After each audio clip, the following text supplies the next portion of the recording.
Hi, Pamela. How you doing? I've got your submission up here, and I'm going to be talking about two things while I'm going through the pages. I'm going to be talking about not only your work as presented, but I'm also going to talk about the presentation itself, meaning the background pages that the foundation pages here that hold your work.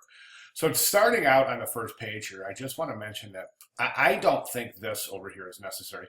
I've been looking at portfolios for a lot of years, many years, and I look at several hundred a year with different organizations, AIGA, different universities, et cetera, et cetera.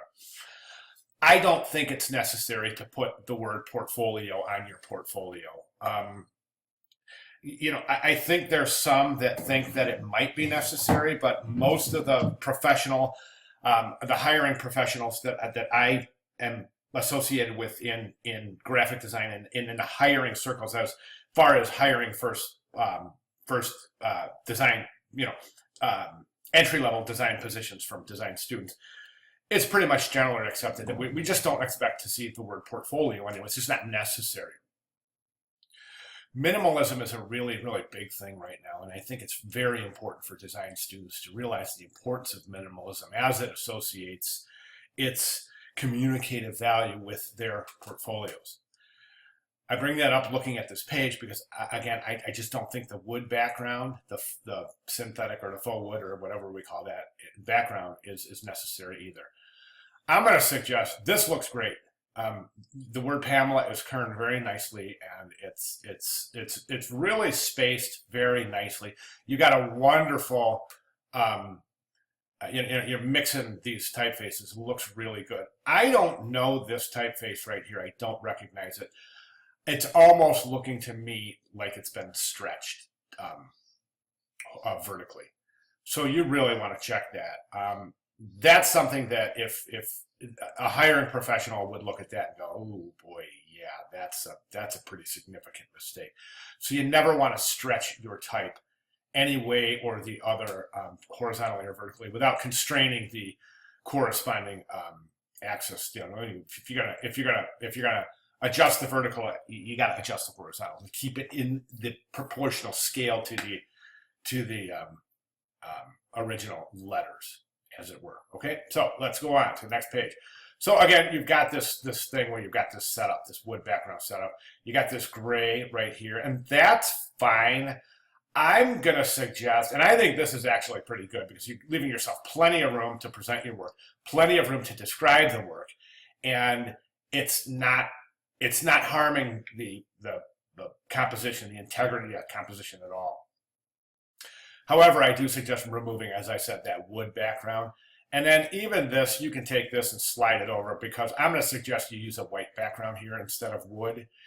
The gray is just fine. If you want to slide this bar over all the way to the side so you don't have a kind of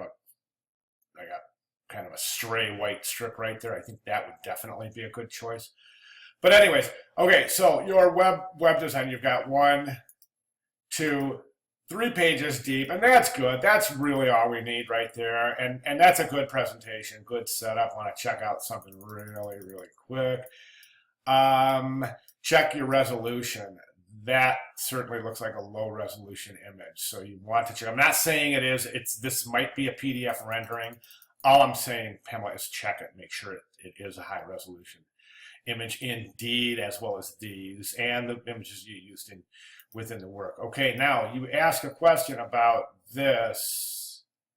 You know what? I'm noticing. Oh wait, I see. It's bamboo. I see what that is. I get it. Okay, so now you talked about this. This is an animation. Okay, so is it a flash?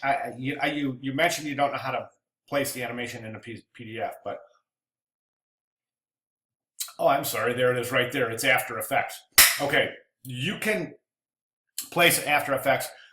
You can place an animation in your PDF. You just have to, it has to be an interactive PDF. So quick Google search, placing an After Effects video in a PDF presentation, or placing After Effects video in a InDesign presentation to export to PDF. It can be done. I don't know what kind of system you're using or what kind of softwares you're using, so that's all I can offer as far as specifics. And I hate to say go look it up, but basically it's going to come down to that here because I don't know if you're on a PC or a Mac. Some of that stuff matters with your search, your web search. So try to be specific, and it'll tell you exactly what to do to fit this in. And this is good. Screenshots are good, but it's not showing what we need to see. So definitely going to have to do some research there. Okay. And what is the output here? I mean, it's After Effects, but was it output as a what file format was this output as?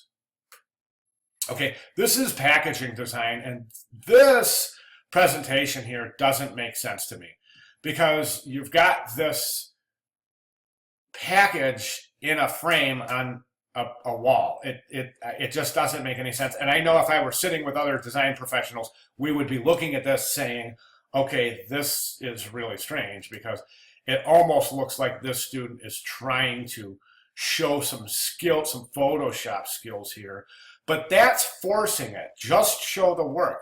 My idea here is just show your flats of the four different Cauldron products.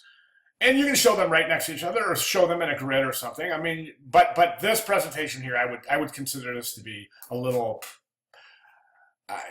you're pushing it a little bit, forcing the issue, as it were. Okay, and then these are great. Your product shots are great, but let's not use the frame. Good shots. I don't know if you shot these yourself or somebody shot them for you, but these are really good shots. This looks like it has a little bit of a magenta cast over it. You might want to put that through a levels adjustment layer in Photoshop. Likewise here, what I would like to see is a shot with the package and then all four packages with that package so that we can really see your skills here. The package looks wonderful. Great job there. This publication design, this looks good. And you got a 2-column grid here, which is great. Is there a cover here or did you design the whole thing? I'm not real sure how this works. Presentation is awesome. Really good job there. You've done something really smart on the second page here, and you've gone in and shown a close-up of the typography. That's a wonderful, wonderful technique. Good job finding that and using that. Presentation-wise, this should be a drop shadow, meaning that W should drop down into the text instead of sitting up on top of the text. That's what's called a drop cap. And you can go into your InDesign settings and do that. Now, I understand that would entail reprinting it, but this particular shot right here is showing 3 pretty significant typographic issues that I think would be questioned in a presentation. The first one is this W not dropping into the paragraph. The second one is your regs. Your regs, you kind of want to stagger, like long line, short line, long line, short line, not so it's noticeable, but you don't want things like this. See this wave pattern right here? You don't want that, and then you don't want extremes like this. That would be the second, and then the third mistake is called a widow, and that would be right here. That's a word that ends a paragraph that sits on a line alone. And then you've got no space between the paragraphs here. You're indicating new paragraphs, but there's no space or indent. So you would maybe want to consider those things as in terms of showing your typographic prowess in your publication design. Other than that, I think everything looks really, really good. This is such a great idea. I love the background page. I think remember what I said about minimalism, but I think you're just right in here. You're really, really super close.